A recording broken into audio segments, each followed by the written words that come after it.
அடுத்ததாக திரு ஸ்ரீதரன் ஐயா அவர்கள் நம்மிடையே சிறப்புரையாற்றும்.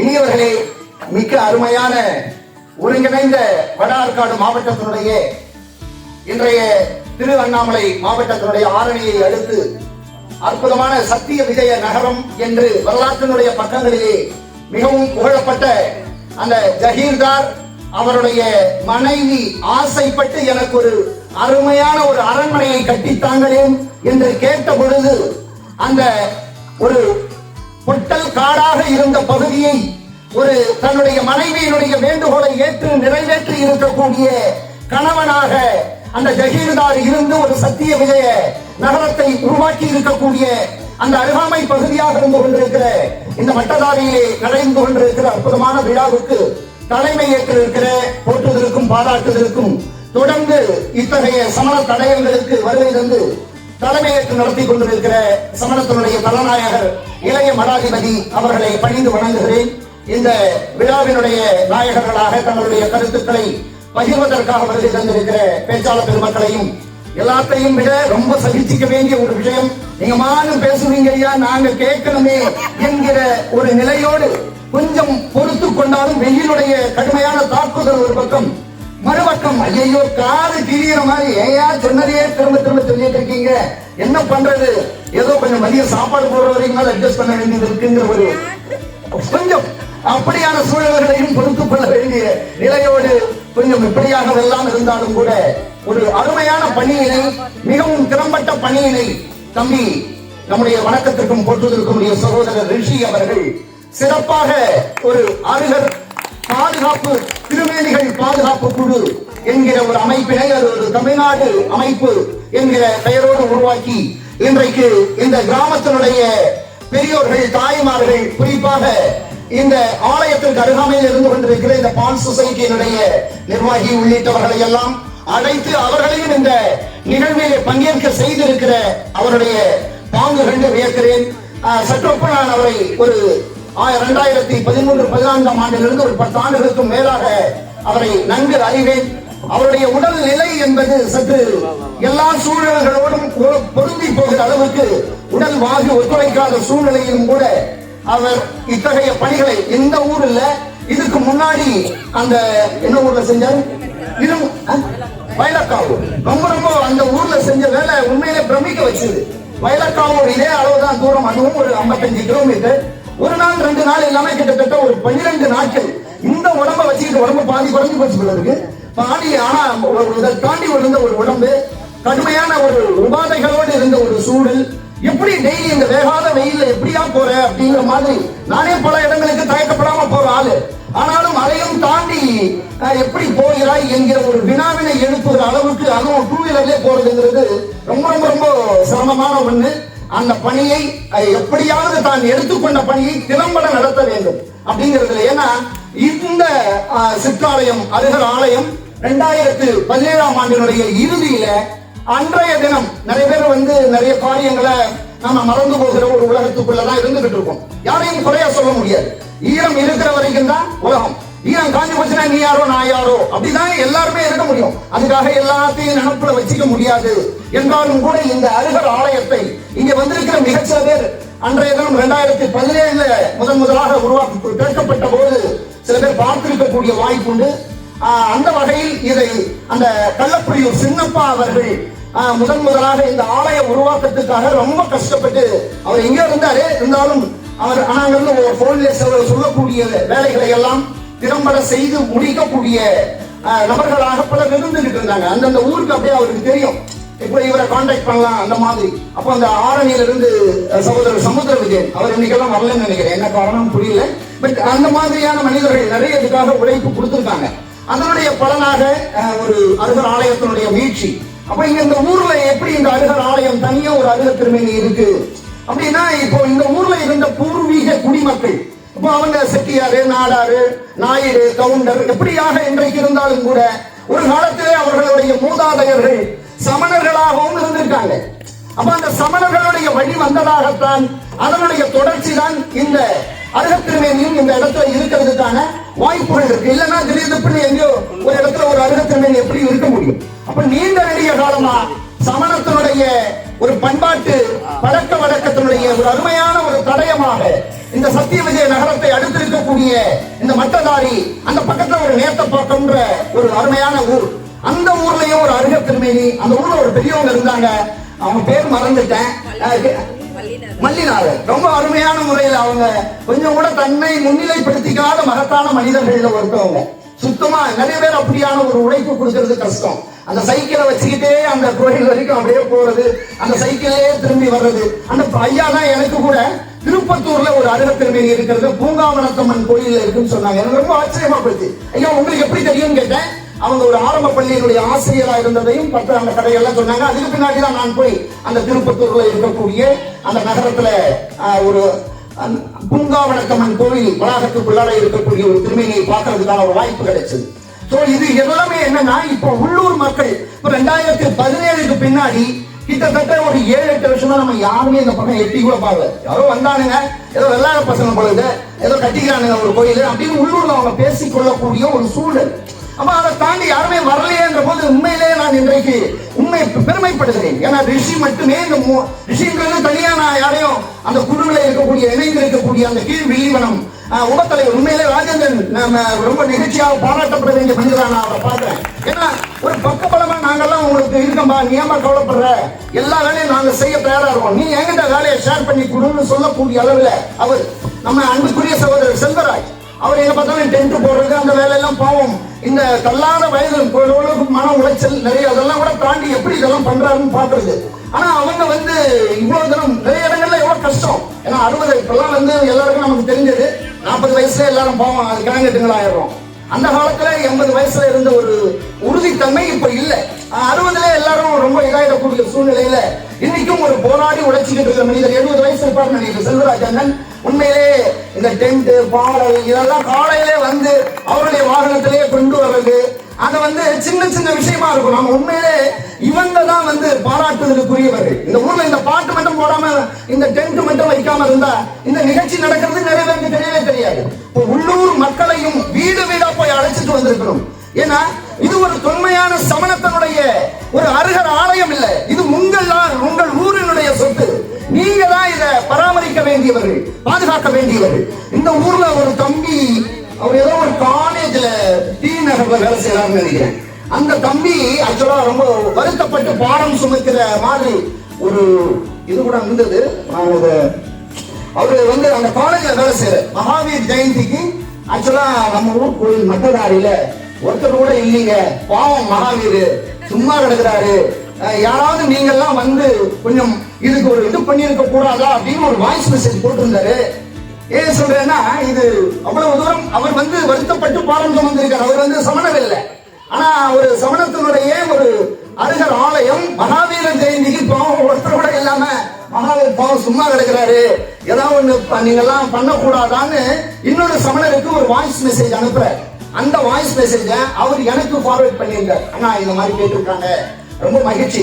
ஆனா எனக்கு தெரியல, ரொம்ப சீக்கிரத்திலேயே மகாவீர ஜெயந்தி ஒரு மாதத்துக்குள்ளாகவே அந்த பணியை திறம்பட செய்திருக்கிற அந்த தமிழ்நாடு அருகர் ஆலய பாதுகாப்பு குழுவுக்கு அவரோடு இணைந்து ஒத்துழைத்துக் கொண்டிருக்கிற என்னுடைய பாராட்டுதலுக்குரிய தம்பி அண்ணன், தம்பியில அவர் கீழ்புத்தூர் பாஸ்கர், நிறைய அவருடைய பணிகள்லாம் கொஞ்சம் கொஞ்சமா மதிப்பிட முடியாது. சொல்ல போனா எனக்கு கூட அவருடைய உழைப்பினுடைய பங்கு இல்லைன்னா நான் உண்மையிலே எனக்கு எல்லாம் பேர் கிடைச்சிருக்காரு. போவாதீங்க இப்படிலாம் அப்படின்னு சொன்னா கூட கேட்க மாட்டேன். சைக்கிள்ல ஒரு நாளைக்கு ரொம்ப சொற்பமா அவர் சொல்லுவார் என்கிட்ட, இந்த ஊர் போனா அந்த ஊர் போனா அதெல்லாம் பார்த்தா கூட்டி கழிச்சா 37-38 கிலோமீட்டர் 45 கிலோமீட்டர் வரும். எப்படி நான் இந்த சைக்கிள்ல போறீங்க, அரை இதெல்லாம் விடுங்க, எப்படியாவது இந்த நோட்டீஸ கொடுக்கறதுக்கு ஒரு போஸ்டர்ல அனுப்பிச்சா போய் எல்லா ஊரும் சேர்ந்துரும். ஆனா அதெல்லாம் விடாம அந்த ஊர்ல ஒவ்வொரு ஊரா 25 நடைகளை தொடக்க காலத்திலே 2014 ஜனவரியிலே தொடங்கிய அந்த நாளில் தொடங்கி கிட்டத்தட்ட 2 ஆண்டுகள் அதை நான் தொடர்ச்சியாக நடத்துறதுக்கு, என்னுடைய வியாபாரத்தையும் பார்த்து கொண்டு செய்யறதுக்கு ஒத்த மனுஷனா எல்லா இடத்துலயுமே போய் பொறுப்பா செய்வாரு. எப்ப வேணாலும் சண்டை போடலாம் அவர்கிட்ட, எப்படி வேணாலும் கடிச்சு கொதனாலும் கோச்சிக்கவே மாட்டாருங்கிற ஒரு அன்புக்குரிய உண்மையான அன்பு. சும்மா மேடையில பேசுறதுக்காக இல்ல, அந்த அளவுல அவர் இருக்கிறவர். அந்த பலன் தான் இன்றைக்கு நம்ம நிறைய பேர் இன்றைக்கு நினைச்சு பார்ப்பது மட்டும் நானே கூட நினைக்கிறது உண்டு. உண்மையிலே அப்படியான ஒரு அமைப்பு இன்றைக்கு தமிழகத்தில் நாம ஏதோ ஒரு சூழ்நிலையில உருவாக்கணும். நாம எப்படி உருவாக்கணும்? 2010 இருந்து மதுரையில போய், அப்போ மதுரையில பசுமை நடை இருந்துட்டு இருந்தது. பசுமை நடையில மதுரை மாவட்டத்தினுடைய தொன்மையான வரலாற்று தடயங்களை மாசம் ஒரு நாள் கூட்டி போய் காமிப்பாங்க. அப்ப போய் நாமளும் ஒரு பார்ட்டிசிபெண்டா போய் பார்த்துட்டே இருந்தோம். பார்த்துட்டே இருக்கும்போது நிறைய சமண இடங்களுக்கு கூட்டிட்டு போனாங்க. அப்ப சமண மலைகளுக்கு நிறைய பேர் சமணர்கள் இல்லாதவங்க எல்லாம் வருவாங்க. அவங்க கூட்டி போன இடம் எல்லாம் வந்து மலைகளா தான் இருக்கும். அந்த மலைகள்ல பாத்தீங்கன்னா நிறைய அவங்க வந்து காலையில 6 மணிக்கெல்லாம் அசம்பிள் பண்ண சொல்லுவாங்க. அண்ணன் நம்ம கோட்டையை மறந்துறாங்க, எறும்பூர்னு சொல்ல வேண்டாம், ஏன்னா அவரை வளர்த்து ஆளாக்கின ஊரு. அண்ணி கோச்சிக்கிட்டாலும் அது வந்து கோட்டையம்னே நாம சொல்லி பழகுவோம். அதனால அந்த அண்ணன் கோட்டையை வரதராஜனுக்கு தெரியும் அவங்க எப்படி அந்த அசம்பிள் பண்ணுவாங்க. காலையில 6 மணிக்கெல்லாம் அசம்பிள் ஆயிடுவாங்க. கிட்டத்தட்ட பாத்தீங்கன்னா ஒரு 100 கார்கள் வரும், ஒரு 100 டூ வீலர்ல வந்து இறங்குவாங்க. ஒரு குறிப்பிட்ட இடத்துக்கு வாங்க, இந்த ஹோட்டல் பேரு சொல்லுவாரு, இல்ல அவர் மாட்டுத்தாவணி பஸ் நிலையத்துக்கு இருக்க மாதிரி 6 மணிக்கெல்லாம் எல்லாரும் டான் வந்துருவாங்க. அங்க வந்து மற்றபடி இந்த மாதிரி பஸ்ல வர்றவங்க அவங்களெல்லாம் எங்கேயாவது யாரோட வண்டியில கேப் கிடைக்குதோ அதை ஏற்றிடுவாரு. அங்க இருந்து அந்த இடங்களுக்கு ஒரு 1/2 மணி நேரத்துக்குள்ள போயிடுவாங்க. போன பிறகு அங்க பாத்தீங்கன்னா நிறைய என்ஜினியர், டாக்டர், இது மாதிரி ஹையர் பொசிஷன்ல நல்ல ப்ரொஃபஷனலிஸ்டா இருக்கிறவங்க, அவங்களோட குழந்தைங்க, பேர குழந்தைங்க, பேத்திங்க இதெல்லாம் பாத்தீங்கன்னா அந்த குகைக்குள்ளார போவாங்க. போய் அங்க வந்து கண்ணாடி துண்டுகள், நிறைய பேர் குடிச்சிட்டு உடைச்சு போடுற பாட்டில், பீடி, சிகரெட்டு துண்டு அது இதுன்னு இருக்கும். நம்மளா இருந்தா நானே கூட சங்கடப்பட்டுருவோம். ஐயோ அதெல்லாம் தொட வேணாம், கையில ஏதாவது பிடிச்சிக்கும் போது நம்மள வரையும் கூட ஒரு சங்கடம் வந்துருக்கும். ஆனா அவங்க எல்லாம் அது மாதிரி எதுவுமே பார்க்காம அந்த பீடி துண்டு, சிகரெட்டு துண்டு, கண்ணாடி பாட்டில் எல்லாத்தையும் எடுத்து அப்புறப்படுத்துறது, அதை கிளீன் பண்றது, இந்த வேலையெல்லாம் பக்கமா செய்வாங்க. அடடா, ஒரே ஒரு சமணர் கூட இருக்க மாட்டாங்க, அண்ணன் தான் வருவாங்க அந்த நிகழ்ச்சிக்கு. நானும் அதை தொடர்ச்சியா ஒரு 10 நிகழ்ச்சி போகும்போதுதான் சரி, இந்த மாதிரி ஒண்ணு நம்ம பகுதியில அவர் பசுமை நடைன்னு வச்சிருக்காரு, நாம ஏன் அகிம்சை நடைன்னு செய்யக்கூடாது அப்படின்னு தோன்றின ஒரு விளைவு 2014ஆம் ஆண்டு முதலா செஞ்சிக்கு பக்கத்துல இருக்கக்கூடிய அந்த ஊரணி தாங்கல் மலையில கொண்டு வந்து நிகழ்ச்சியை தொடங்கணும். அப்ப அதுக்கு பின்னாடி இன்னைக்கு அது ஒரு பெரிய அளவுல பேசப்படும் பொருளா, சமணர்களுக்கு மட்டுமே இல்லாம சமணர்கள் இல்லாதவர்களும் நாட்டில் சமணத்தை பத்தி தெரிஞ்சுக்கிறதுக்கான ஒரு மிகப்பெரிய ஒரு வழிகாட்டியா அது அமைஞ்சிருக்கு.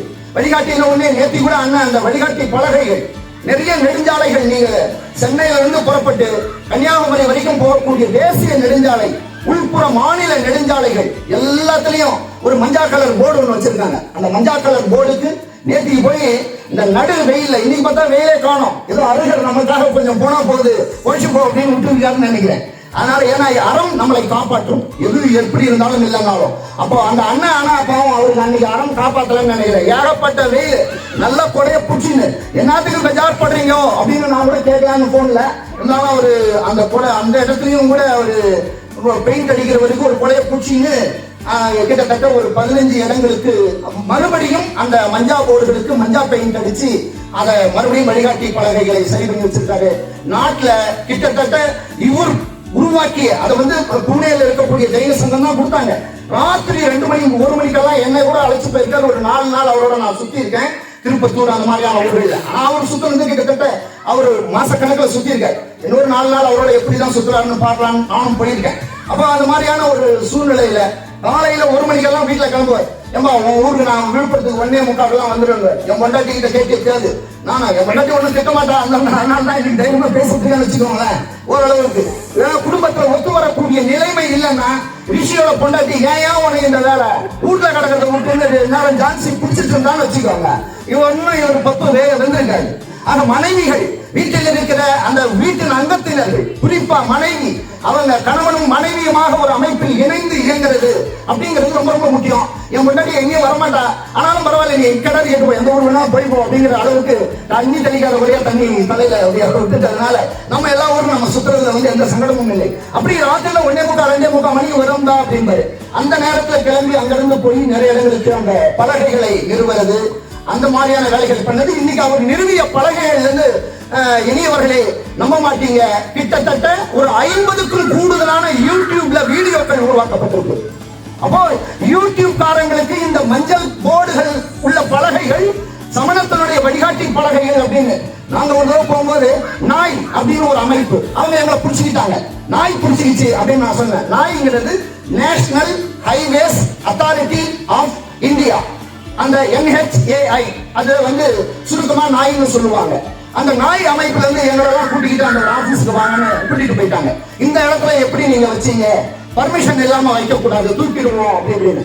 அந்த நாய்கிட்ட எப்படியோ இவர் போராடி கடைசி வரைக்கும் அவரு விடாம அதே இடத்துல வைக்கிற மாதிரி பண்ணிட்டு வந்தார். உண்மையிலே நாய்கள் மனுஷங்க கிட்ட மட்டும் போராடுறவர் இல்ல, நாய்கள் கிட்டையும் போராடி வென்றெடுக்கக்கூடிய ஆற்றல் மிக்க மனிதராக அண்ணன் கோட்டயம் அனந்தராஜன் இருக்காரு. அதனால கரகோஷம் நல்லாவே இருக்கலாம். அப்படிப்பட்ட அந்த வழியில ஒரு சகோதரி சொன்னாங்க, நம்ம வாசுகி பாகுபலி மேடம், நாங்க எல்லாம் யாராவது நம்மள ஒருத்தவங்க கூப்பிட்டாங்கன்னா யாருங்க கூப்பிடுவாங்க, நம்மள யாரோ ஒருத்தவங்க கூப்பிட்டாங்க, எப்படியாவது புடிச்சிங்க அந்த ஊருக்கு போயிருந்தாங்க அப்படின்னு. 70 வயதிலும் என்றைக்கும் இளமையோடு துடிப்பாக சமண தடயங்களை எல்லாம் பார்க்க வேண்டும், இவற்றை ஆவணப்படுத்த வேண்டும் ஒரு உத்தமமான நோக்கத்துக்காக அருமையாக உழைத்துக் கொண்டிருக்கிற சகோதரி. அவங்களை நிறைய பேர் கூப்பிட தயாரா இருக்காங்க. ஒரு மிகப்பெரிய ஆபீசரா அவங்க வந்து ட்ரெஷரிஸ்ல தமிழ்நாடு அரசாங்கத்துல அவங்க வேலை பார்த்தவங்க. ஆனா அந்த மாதிரியான எந்த இதுவும் இல்லாம இன்றைக்கும் அந்த இவங்க எல்லாம் படிச்சுட்டு இப்ப ஒன்னும் இந்த சமணத்தை படிக்கணும், டாக்டரேட் பண்ணி இதெல்லாம் ஒன்னும் பிழைக்கணும்னு அவசியம் இல்லை. நிம்மதியா வீட்டுல உட்கார்ந்து இருக்கலாம். ஏன்னா அந்த அளவுக்கு சொகுசான வாழ்க்கைக்கு தேவையான எல்லா ஆடம்பரமான வசதிகளோட இருக்கக்கூடியவங்க. ஆனா இந்த வெயில்லையும் எதுக்காக வர்றாங்கன்னா, நாம வாழ்ற காலத்துல நமக்கு முன்னாடி ஒரு 500,000 ஆண்டுகளுக்கு முன்னாடி எப்படி இருந்தது இந்த மண்ணினுடைய நாகரிகம், கலாச்சாரம், பண்பாடு, தமிழ் சமணம் எந்த அளவுக்கு ஓங்கி உயர்ந்திருந்திருக்கு அப்படிங்கிறத நாம வந்து டாக்குமெண்ட் பண்ணணும்ங்கிறதுக்காக சிரமப்பட்டு புருஷன் வரலனாலும் வாங்க வாங்கன்னு வாயான்னு கூட தனியா சொன்னாலும் சொல்லுவாங்க, அது வேற கதை. ஆனாலும் கூட வாடான்னு கூப்பிடுவாங்க. மரியாதையான கால சூழ்நிலைகளுக்கு ஏற்ற மாதிரி முதல்ல வாங்க என்று கூப்பிட்டு பின்னிக்கெல்லாம் வாடான்னு கூப்பிடலான்னா அது கொண்டாட்டிக்கு மரியாதை இல்லை. அதனால கண்டிப்பா அப்படி கூப்பிடக்கூடிய பெண்கள் தான் மரியாதை கொடுப்பவர்கள் என்கிற ஒரு நிலையோடு நாம் யாராவது அப்படி இல்லைன்னா தயவு செஞ்சு இன்னைக்கு இந்த அருகர் ஆலயத்தை முன்னாடி நீங்களும் நானும் இனிமேல் என் புருஷனை வாடான்னு கூப்பிடுவேன், அன்போட தான். அதனால அந்த மாதிரியான ஒரு முடிவுக்கு வாங்க அப்படிங்கறது அன்போட. யாராவது இல்லாம இருந்தீங்கன்னா உங்களே நீங்க மாற்றிக்கலாம்ங்கிறது தான். அதனால அந்த மாதிரி ஒரு அற்புதமான பல விஷயங்களை எல்லாம் செய்த ஒரு பல விஷயங்கள் இருக்கு சார். அப்ப இது என்ன, இன்னும் ஒரு கோயில், அண்ணாட ஒரு கோயில் இருக்கு, இன்னாட ஒரு கோயில் இருக்கு, இதுவும் ஒரு கோயில் தான். ஆனா இது என்ன கோயில்? இது மனுஷங்களுக்குள்ள எந்த உயிரினங்களுக்குள்ளேயும் எந்த வித்தியாசத்தையும் பார்க்காத உலகத்துல வாழக்கூடிய எல்லா உயிர்களும் சமம் அப்படின்னு சொன்ன ஒரு உத்தமருடைய திருமேனி இது. நீயும் நானும் ஒண்ணு. உலகத்துல எல்லாரும் எப்படி வாழ ஆசைப்படுறோம்? யாராவது கஷ்டத்தோட வாழணும், எனக்கு நிறைய துன்பம் வரணுங்க, என் வாழ்க்கையில எவ்வளவு கஷ்டம் வரணுமோ சகிச்சுக்குவாங்க அப்படின்னு யாராவது சொல்லுவோமா? தவறி போய் சொல்ல மாட்டோம். அவங்க வறுமையில இருந்தாலும் சரி, கீழ்த்தட்டத்திலே இருந்தாலும் சரி, படித்தவர்களாக படிக்காதவர்களாக, ஏழைகளாக செல்வந்தர்களாக, நாம எப்படி இருந்தாலும் கண்டிப்பா நல்ல ஒரு இடத்துக்கு இருக்கணும். அது மாதிரியான ஒரு அற்புதமான ஒரு இடத்துல வந்து இப்ப நம்மளுடைய சமண திருமேனிகள் இப்ப இதுல இங்க இருக்கிறதெல்லாம் வந்து இந்த உலகத்தில் வாழக்கூடிய உயிர்கள் எல்லாம் சமம் அப்படின்னு சொல்லக்கூடிய ஒரு விஷயம். இப்ப இவங்க என்ன சொல்லியிருக்காரு அந்த அருகர்? 5 விதமான நெறிகளை சொல்ற. அப்ப நம்ம அவரை கும்பிட்டா ஏதாவது நடக்குமா? அவருக்கு இந்த மாலை எல்லாம் கூட போடணும், அவருக்கு பூஜை புனஸ்காரம் எதுவும் தேவையில்லை. ஆனாலும் நாம கொஞ்சம் இதெல்லாம் இருந்தாதாங்க கூட்டம் வரும். சுத்தமா எல்லாமே பண்ணாம விட்டுட்டீங்கன்னா என்னங்க நீங்க ஒரு மனசு நிறைவடையாது அப்படிங்கிறதுக்காக நம்ம அதை பண்ண வேண்டிய இடத்துல இருக்கிறோம். ஆனாலும் கூட உள்ளபடியாக அவர் எதையும் எதிர்பார்க்காதவர். அவர் அந்த மாதிரியான விஷயம் கிடையாது. அவர் என்ன சொல்லி இருக்காரோ அந்த நெறிகளை கூடுமான வரைக்கும் நாம கடைபிடிக்கணும். 100% சத்தியமா கடைபிடிக்க முடியாது. பொய் சொல்லாதேன்னு சொல்றாரு. என்கிட்ட ஒரு 10,000 ரூபாய் இருக்கு, அது அப்ப அவர் சொல்லி இருக்கிறது வந்து பொய் சொல்லாதேன்னு சொல்றாரு. நீங்க என்கிட்ட எதிரில் ஒருத்தர் கடன் கேட்கிறவரு கண்டிப்பா காசே வராதுன்னு சொன்னா, இல்லப்பா 10,000 வச்சிருக்கேன் ஆனா நான் கொடுக்க மாட்டேன் அப்படின்னு சொன்னா நியாயமா இருக்குமா? பொய் சொல்ல வேண்டியதுதான் இருக்குது.